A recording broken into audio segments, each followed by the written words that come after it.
reer Djibouti sidaad u aragtayna dhaqaalahoodina xaaladdoodina wuu sii xumaaday reer Djibouti meesha ay meel ay joogaan isku xaalad baa la taagan yahay laakiin anagu waxaan leenahay isagu intuu halkaas joogo isaga dadkan kala fogeynaya isaga ummadan isku diraya deriska isaga ka seexan laadahay dibaduna halkan baa ka socda gudahana saan ku sheegay dad badan baa socda insha Allah waxaan leenahay wuxuu ka soo daray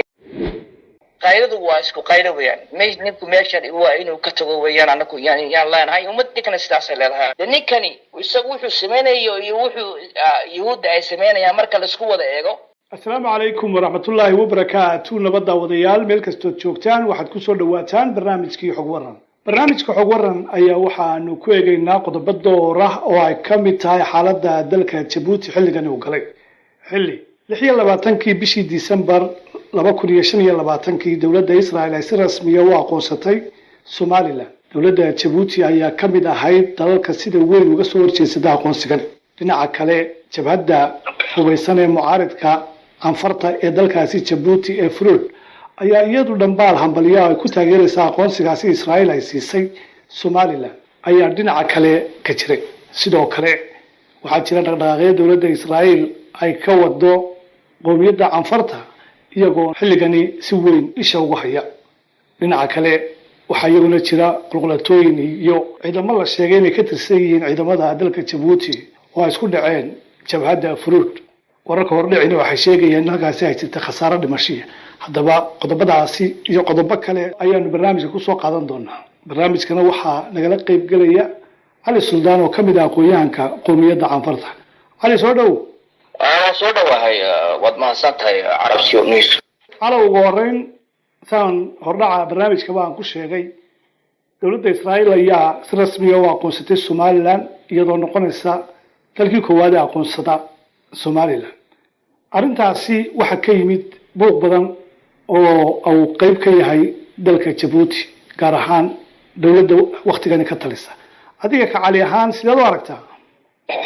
horta aad iyo aad baan mahad ku celinayaa adiga oo dadka meeshan kugu xiran waan aad baan wada salaamay. marka aqoonsiga Somaliland iyo yuhuudda Israa'iil ay siisay markaan ka hadlayno waxaan ka hadlaynaa wadanta guud marka weeyaan danta guud ummadda Somaliland iyo xukunka Somaliland baa waxaan garan karaysaa danta guud marka laga hadlayo maaha waxay meelo badan bay ka eegi karayaan dantoodii iyana anigu saasan u arkaya laakiin guud ahaan marka interest marka laga hadlayo dantaasi waxay ku jirtaa gacanta ummadda Somaliland iyo xukunka Somaliland baan ugu leeyahay. halawen jabhadda hubeysan ee Fruit ayaa dhanbaal hambaliyo ku taageeraysa aqoonsiga Somaliland soo saarto jabhaddan oo ah qowmiyadda anfarta ka soo jeeda taasi adiga say kula muuqatay? wallahi marka uu horeysayna maaha jabhadda Fruit inay aqoonsato Somaliland waxay hadna kubiyo 1992 bahad Ahmed Dini waqtigaas madaxweyne ka ahaa haddana imikana waa wadagas shalayna maqlaysay Maxamed Kadami oo isagana aqoonsaday. marka inay si joogto ah inay maamulka aday tahay Fruit kuwii hore iyo kuwan imika aday tahay inay isku mowqifkooda inay isku mid yahay markay Somaliland markay tahay. marka Somaliland waa inay garataa Fruit 34 sanadoodkii horena way aqoonsatay imikana haddana way sii aqoonsanaysaa waxaa la hayaa madaxbannaanida Somaliland. halawen waxaa jirtay in madaxweynaha Djibouti Ismaaciil Cumar Geelle mar uu warramay wargeys Faransiiska uu sheegay inuu noqon doono qofka ugu dambeeya aqoonsada Somaliland. arrintaasi muxuu uga jeeday? wallahi Ismaaciil Cumar Geelle kulay isagu ma doonayo inuu Somaliland inay agtooda inay joogsato ma doonayo inay markasta inuu lugihiisa inay hoostani ku jiraan.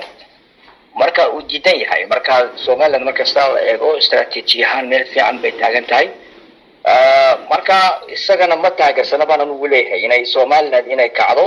ay dee wixii ay iyaguna ay tirsadaan bay isaga ayuu diidan yahay baan ugu leeyahay. maxaa yeelay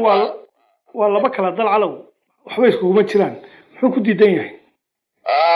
sare ku sheegay waxaan ku leeyahay waxay meesha ay iyagu ay degan yihiin istiraatiiji ahaan iminka haday meeshan boorkana sheegayno berbere iyo zeela iyo dhulkaas marka la eegayo hadday boorarkaasi ee dhaqaalahaan hadday Somaliland hadday kor u kacdo isagu wuxuu leeyahay marka cunaqabateen baa aniga iman doontaa dhaqaalahaan waxaas taas uu dagaalamaya laakiin xaqiiqada haddaan si fiican u fiirsano isagu ama ha aqoonsado ama ha jido marka hore dhaqaalaha Djibouti waxay ku xiran tahay Somaliland runaha markan ka hadlo talabaad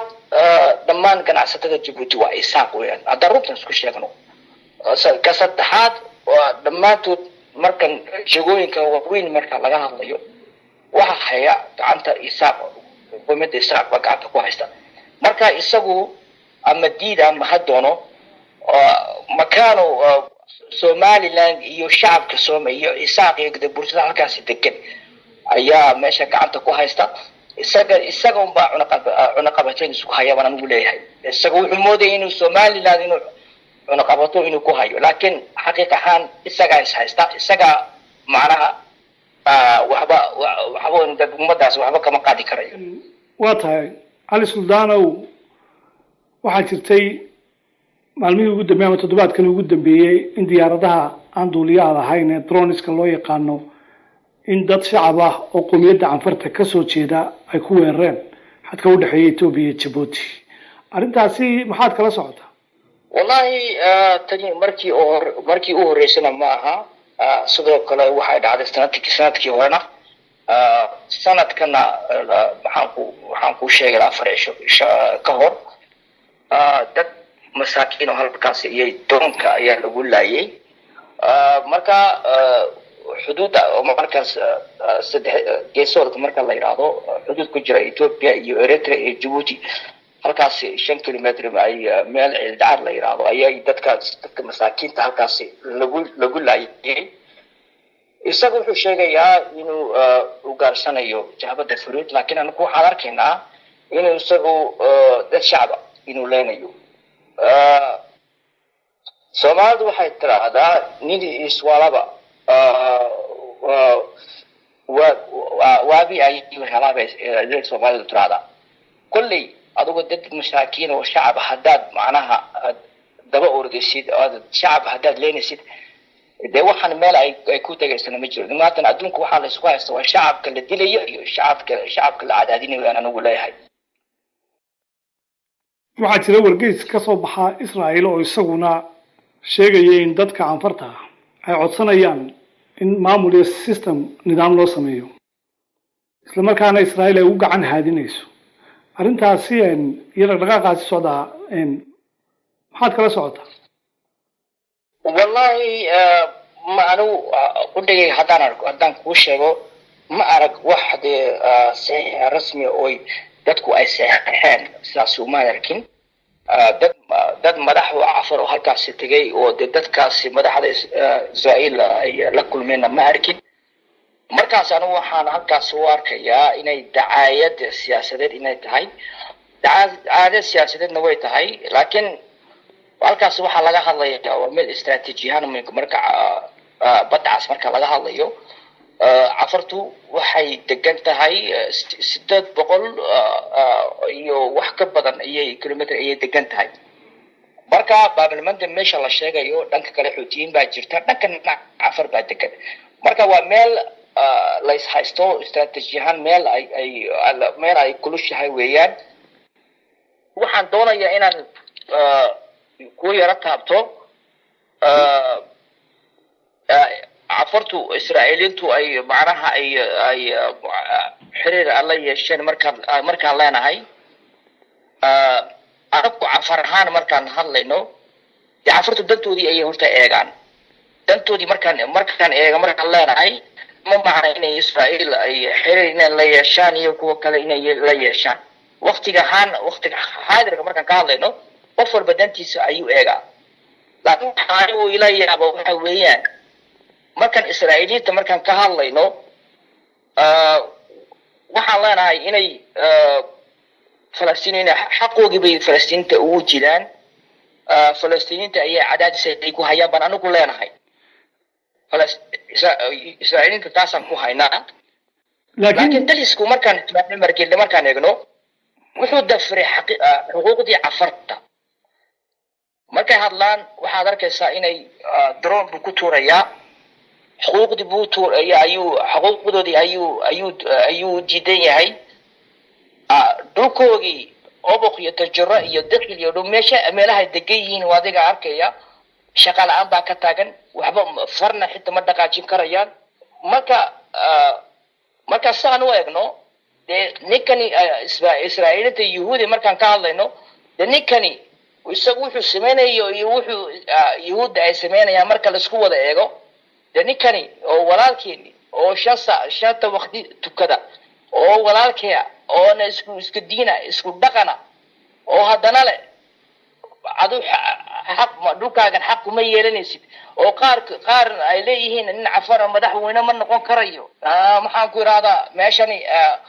dhulkan annakaale oo buqeeto jiro annakaale cafartuna meesha xaq kuma laha markaas labadaas markaad isku eegtid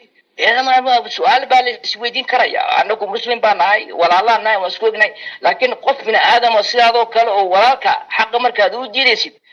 marka waa in labadaas la isku eegaa baan anigu leeyahay tuuna Israa'iiliintan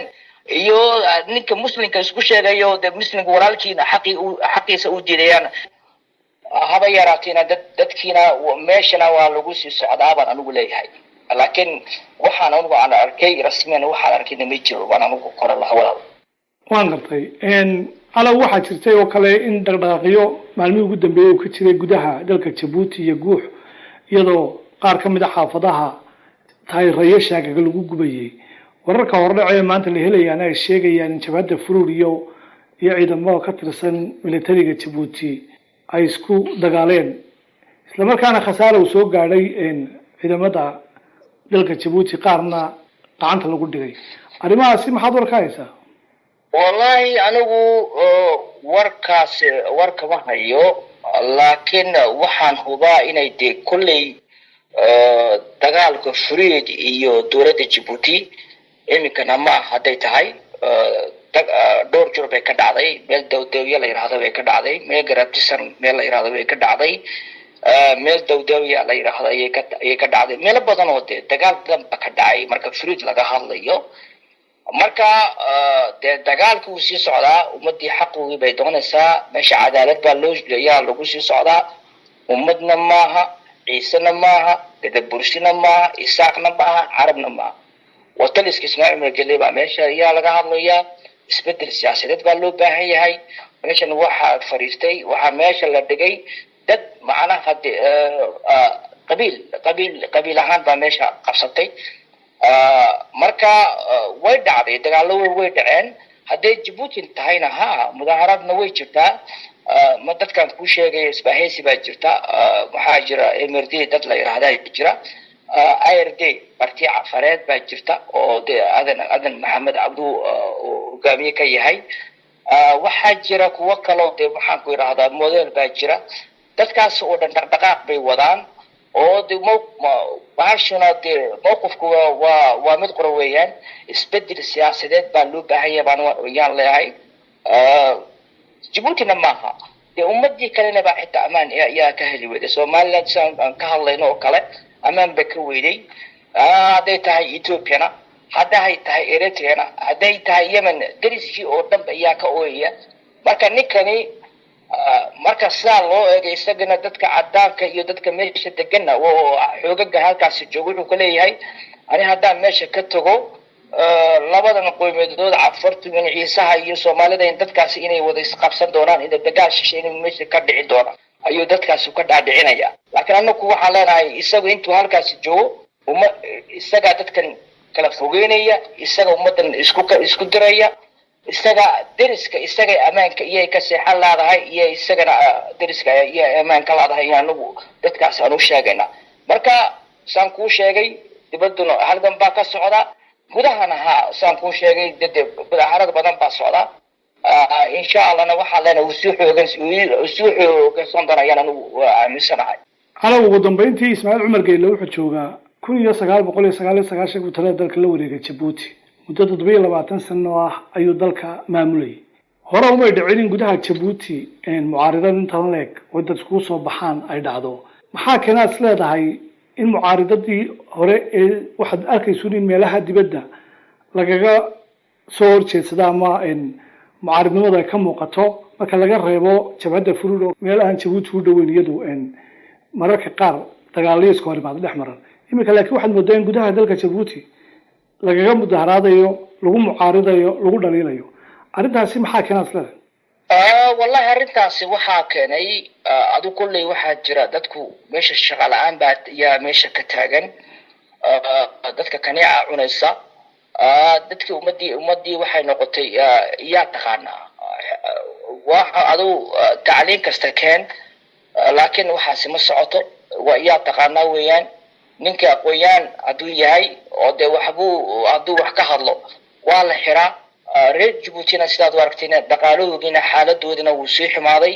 maantani isagoo qabiil ahaan ummadaas isku dirjiray laakiin maantani dibtii oo dhan ummadii oo dhan baa soo gaadhay markii hore annaka cafar ahaan ayaan qayli jiray annaku lahayn cafarna ma ummad reer Djibouti ma aha waa inaan isku nimaadnaa laakiin waxa annaka na dhageysta ayaan weynay marka waxaan waa sidii jir aadami oo kale haduu meel ka taabto meel kale ayuu ka maray sidii xanuun oo kale maanta reer Djibouti oo dhan bay wada taabatay maantana waad iska arkaysaa inay isku yimaadeen reer Djibouti meesha ay meel ay joogaan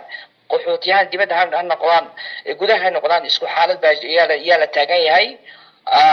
qayladu waa isku qaylo weeyaan ninku meesha waa inuu ka tago weeyaan anaku yaan leenahay ummadii kana sidaas ay leedahay yaan ku xaqiijinaya halow waxaa la filayaa in doorashadii la qabto madaxtinimada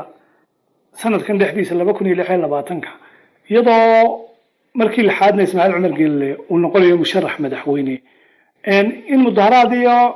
qas siyaasadeed dalka la geliyo miyaanay ka habboonayn in doorashadaasi isbaahaysi adagoo mucaaridado كان كرا إسماعيل عمر قال لي إن لصوشة رحاميانة كابونين والله سياسة مركان قال لي نو سياسة واحد يسبدلي كرا هبيني يو درارو يسبدلي كرا أمريكا كل هالكم كويس يسعى سيان أغنى هاي إذا كان سوريا حكومة جري بشار الأسد كل بتميع الشبكة قاعدتي إنا ماشي حيلك لغا تورو مركا وحني وإمك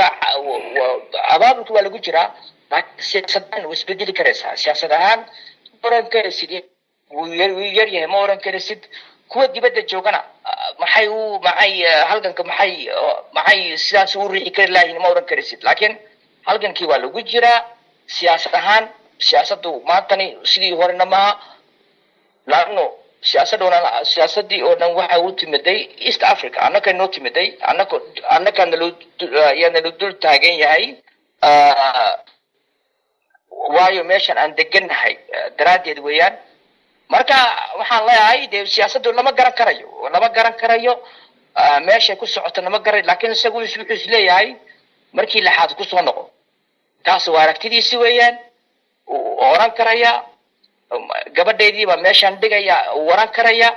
laakiin siyaasad ahaan meeshan kubadda ay ku sii socotana ilaahay baa garanay baan ugu leeyahay